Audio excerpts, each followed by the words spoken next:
All right, let's get right into it. We're going to talk about upgrading the single most important piece of software you will ever own, your own mental operating system.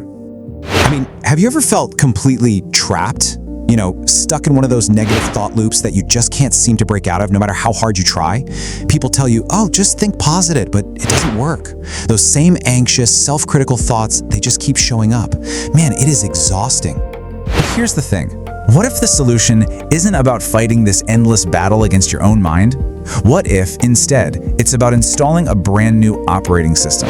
That's what we're doing today. We're going to break down 5 specific keystone habits designed to do just that, to literally rewire your brain from the ground up.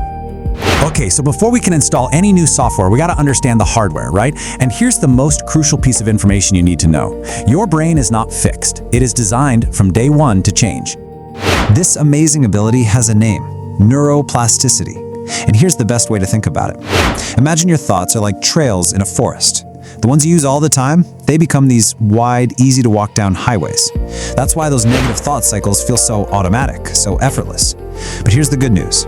Neuroplasticity means you can literally start carving new paths in that forest. There's this classic saying in neuroscience that just nails it.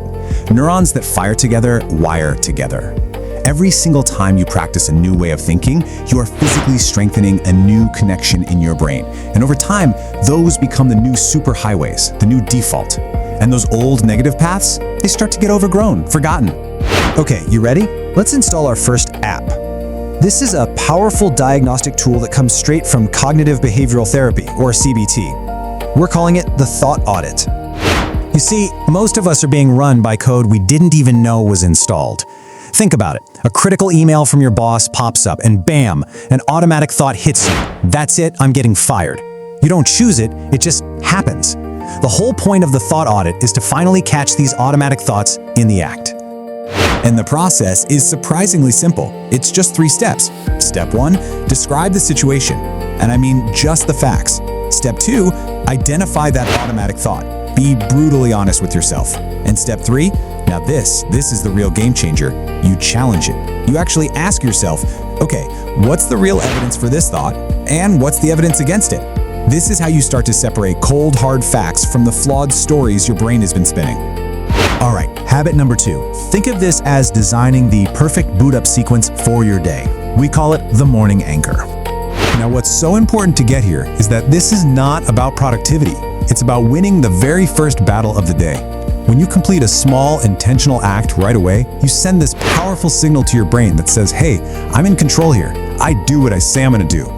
And that feeling of agency, it's the perfect antidote to that feeling of being completely overwhelmed. And look, this can be so simple.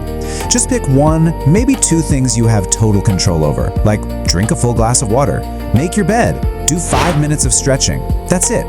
Making your bed, for example. It sounds trivial, I know, but it's this tiny act of creating order that reinforces this identity of someone who follows through. It's a small win that builds a huge foundation of self-respect. Okay, habit 3. In our crazy, distracted world, this one feels like a radical act. It's all about freeing up your mental RAM by practicing something called strategic single tasking. So we've all been sold this idea that multitasking makes us productive, right? Well, it's a myth. What you're actually doing is training your brain for distraction. Every time you switch tasks, your brain pays what's called a mental tax, and it leaves you feeling scattered and exhausted. Single tasking is the antidote. It rebuilds your focus, it allows you to do that deep, meaningful work, and it replaces that frantic feeling of I have too much to do with the calm, powerful feeling of I've got this, one thing at a time. Habit number 4 requires a really powerful reframe. We have to stop thinking of movement as a chore for our bodies and start seeing it for what it is, an absolutely essential tool for our minds. And I'm not just talking about getting a nice endorphin rush. No, movement actually promotes something called neurogenesis, which is literally the creation of new brain cells. And this happens in super important areas like the hippocampus, which is vital for learning, memory, and get this, regulating your emotions. You are physically building a better, stronger brain every time you move.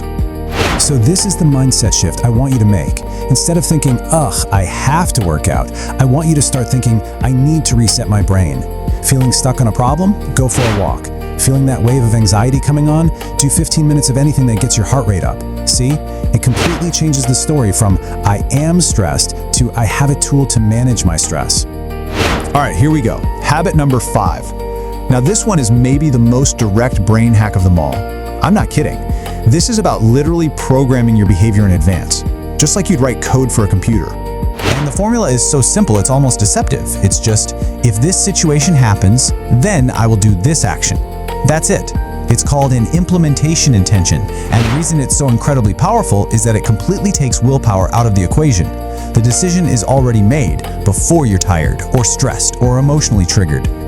So let me give you a few real-world examples of how this looks. Let's say you want to fight negative self-talk. Your code could be, if I catch myself thinking I can't do this, then I will immediately ask, what's one tiny first step? Or maybe you want to handle emotional triggers better. If I feel that surge of anger, then I will step outside for just 1 minute. It's such a practical, powerful way to install your new OS, one line of code at a time. And that's it. Those are the 5 habits. And each one is what we call a keystone. It's a small change that proves to your brain that you are in control, that change is actually possible. And when you prove that, it creates this incredible ripple effect, sparking this chain reaction of other positive shifts all across your life. So let's do a super quick recap of the new features in your upgraded mental OS. You've got the thought audit for self-awareness, the morning anchor to create momentum, strategic single tasking to rebuild your focus, movement to control your brain chemistry, and finally, those awesome if-then plans to automate your best choices. Okay, now for the most important part, actually taking action. Look, this is not about being perfect, it's just about starting. It's about being consistent. So my question to you is, what's the one habit you're going to install this week? Seriously, I want you to pick just one, and I want you to declare it in the comments. There is so much power in just stating your intention out loud. It's a massive first step in making it real. Because at the end of the day, I want you to remember this. You are not a victim of your thoughts. You are not just fighting them. You are actively building a new mind. You are the programmer.